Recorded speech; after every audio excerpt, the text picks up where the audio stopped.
안녕하세요. 영어 단어의 숨은 매력을 함께 찾아 떠나는 시간입니다. 오늘은 우리에게 아주 익숙한 단어죠. length에 대해 깊이 있게 한번 들여다볼까 하는데요. 우리가 보통 생각하는 길이라는 단순한 뜻을 넘어서 이 단어가 시간이나 노력, 심지어는 사람 사이의 관계를 묘사할 때 어떻게 변신하는지 지금부터 저와 함께 아주 쉽고 재미있게 알아보겠습니다. 네, 오늘 우리가 함께 살펴볼 내용입니다. 우선 length가 가진 가장 기본적인 의미부터 탄탄하게 다지고 그 다음엔 이걸 활용해서 공간을 어떻게 묘사하는지 볼 거예요.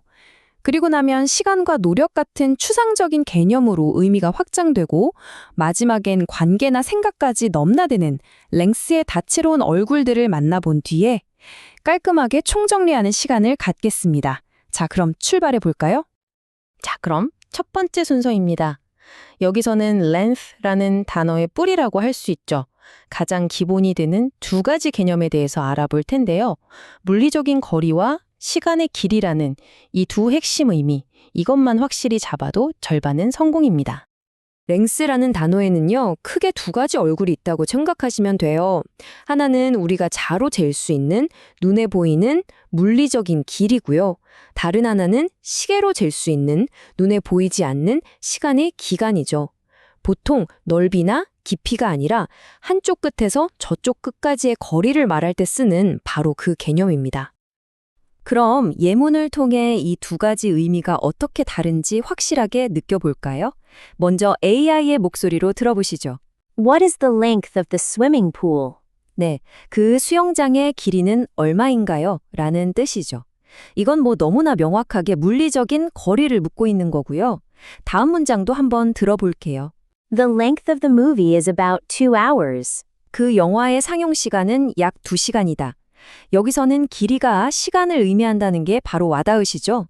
이처럼 문맥에 따라서 의미가 확 달라진다는 점, 이게 정말 중요합니다. 자, length의 기본 개념을 장착했으니 이제 이걸 가지고 우리가 사는 이 물리적인 세상을 어떻게 더 풍부하게 묘사할 수 있는지 구체적으로 한번 살펴보겠습니다. 공간을 표현하는 아주 재미있는 방법들이 기다리고 있어요. 공간의 전체를 아우르는 표현 두 가지를 먼저 만나볼게요. full length는 주로 하나의 사물이 가진 온전한 길이를 말할 때, 예를 들어 전신 거울처럼 쓰이고요. 반면에 stretch the length of는 무언가가 길게 쭉 뻗어서 공간 전체를 가로지르는 좀 더 스케일이 큰 그림을 그릴 때 사용됩니다. 예문으로 그 차이를 한번 느껴보시죠. 예문으로 바로 확인해 보겠습니다. 첫 번째 문장입니다. She installed a full-length mirror in her bedroom. 그녀는 침실에 전신 거울을 설치했다. 여기서 full length는 거울 하나가 머리부터 발끝까지 다 비출 만큼 온전한 길이를 가졌다는 뜻이죠. 자, 두 번째 문장 들어볼게요. A single row of ancient trees stretched the length of the entire valley. 고대 나무 한 줄이 계곡 전체의 길이를 따라 뻗어 있었다. 와, 머릿속에 그림이 그려지지 않으세요? 나무들이 줄지어서 계곡의 시작부터 끝까지 장관을 이루고 있는 모습? stretch라는 단어 덕분에 훨씬 더 역동적이고 광활한 느낌을 주죠. 이번에는 가만히 있는 걸 묘사하는 걸 넘어서 움직임과 측정이 더해진 표현들을 알아볼까요? Run the length of는 말 그대로 어떤 공간을 처음부터 끝까지 가로지르는 역동적인 그림을, 그리고 by length는 길이를 기준으로 무언가를 재거나 판매하는 아주 실용적인 상황을 떠올리시면 이해가 빠릅니다. 자, 예문 한번 들어볼까요? The children used to run the length of the empty hall for fun. 아이들은 재미로 비어있는 복도 전체 길이만큼 달리곤 했다. 아이들이 복도 이쪽 끝에서 저쪽 끝까지 막 신나게 뛰어다니는 모습이 그려지시죠? 움직임이 핵심입니다. 반면에 이 문장은 어떨까요? The fabric is sold by length, usually measured in meters. 그 직물은 길이를 기준으로 판매되며 보통 미터 단위로 측정된다. 여기서는 움직임이 아니죠. 천을 팔 때 기준이 되는 게 바로 길이라는 점을 명확하게 알려주고 있습니다. 자, 이제부터 length가 진짜 마법을 부리기 시작합니다. 어떻게 눈에 보이지도 않는 시간이나 노력 같은 개념들을 길이라는 단어로 표현할 수 있는 걸까요? length의 아주 놀라운 비유적인 변신, 함께 따라가 보시죠. 이 표현 at length는 정말 중요해서 별표 5개를 쳐도 모자랍니다. 왜냐하면 보시는 것처럼 완전히 다른 두 가지 뜻을 가지고 있기 때문이에요. 하나는 어떤 주제에 대해 아주 상세하게 파고드는 뉘앙스고요.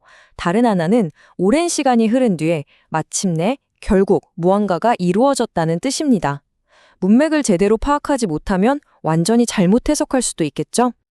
이 두 예문을 비교해 보면 그 차이가 정말 확연하게 드러납니다. 들어보시죠. The speaker discussed the topic at length, covering every possible angle.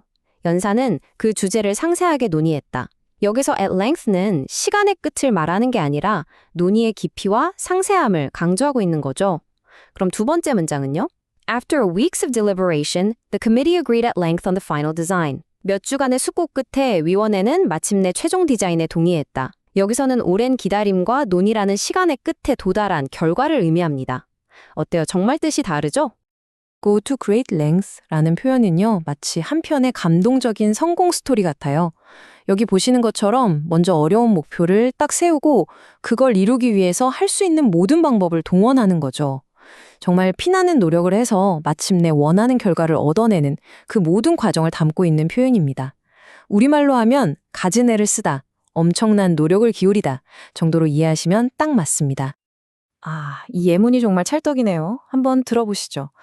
The detective went to great lengths to gather evidence for the complicated case. 그 형사는 복잡한 사건의 증거를 수집하기 위해 많은 노력과 고생을 했다. 그냥 노력한 게 아니죠. 밤새 잠복 근무도 하고 수백 명을 만나서 탐문하고 산더미 같은 서류를 뒤지는 상상할 수 있는 모든 노력을 다하는 그 형사의 모습. 이걸 바로 Going to Great Lengths의 완벽한 그림입니다. 이번에는 시간의 길이를 나타내는 아주 실용적인 표현 두 가지를 알아볼게요. Length of time은 이거 얼마나 걸릴까요?처럼 일반적으로 시간의 길이를 물어볼 때 쓸 수 있는 만능 표현이고요. Length of service는 회사에서의 근속기간처럼 특정 조직에서 보낸 시간을 의미하는 조금 더 격식 있는 표현이라고 할 수 있습니다. 실생활에서 어떻게 쓰이는지 예문으로 바로 확인해 보죠. What is the expected length of time for the construction? 새 건물의 건설 예상 기간은 얼마나 되나요? 공사기간, 프로젝트 기간, 여행 기간처럼 일반적인 활동에 걸리는 시간은 length of time을 쓰시면 됩니다. 다음 예문도 들어볼까요? Employee benefits often increase based on their length of service. 직원 혜택은 종종 회사 근속 기간에 따라 증가한다. 그렇죠. 직장 생활이나 군 복무처럼 특정 조직에 소속되어서 보낸 시간을 말할 때는 length of service를 쓰는 게 훨씬 자연스럽고 정확합니다. 자, 드디어 랭스와 함께 떠나는 여정의 마지막 단계입니다. 이제는 눈에 보이지 않는 사람 사이의 거리나 생각의 일치 같은 가장 추상적인 개념들을 어떻게 랭스라는 자로 측정하는지 그 아주 흥미로운 세계로 들어가 보겠습니다.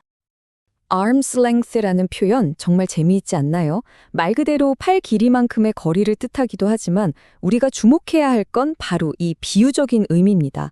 너무 가까워지면 사적인 감정 때문에 공정한 상단이 흐려질 수 있잖아요. 그래서 일부러 딱 팔 하나만큼의 거리를 두는 거죠.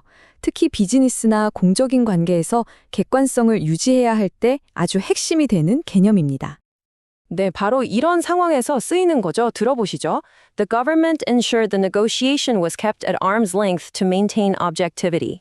정부는 객관성을 유지하기 위해 협상이 사적인 관계를 배제한 거리에서 이루어지도록 했다. 그렇죠. 정부와 특정 기업이 너무 가깝게 지내면 특혜 시비가 생길 수 있잖아요.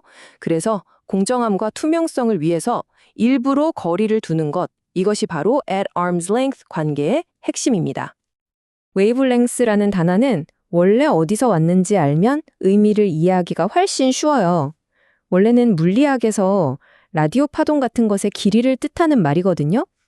파동의 길이가, 즉 주파수가 같으면 서로 간섭 없이 잘 어우러지잖아요. 이걸 사람 관계에 그대로 가져온 거예요.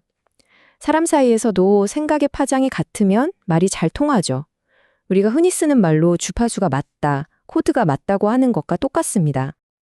이 예문은 우리 모두가 일상에서 늘 경험하는 상황을 잘 보여주네요. Communicating effectively requires being on the same wavelength as your audience. 효과적으로 소통하기 위해서는 청중과 같은 생각의 주파수를 가지고 있어야 한다. 친구와 수다를 떨 때든 직장에서 발표를 할 때든 상대방과 같은 파장 위에 있는 것, 즉 on the same wavelength인 것이 얼마나 중요한지 우리 모두 잘 알죠? 그래야 진짜 소통이 시작되니까요. 자, 이렇게 length라는 단어를 따라서 정말 긴 여정을 함께 걸어왔네요.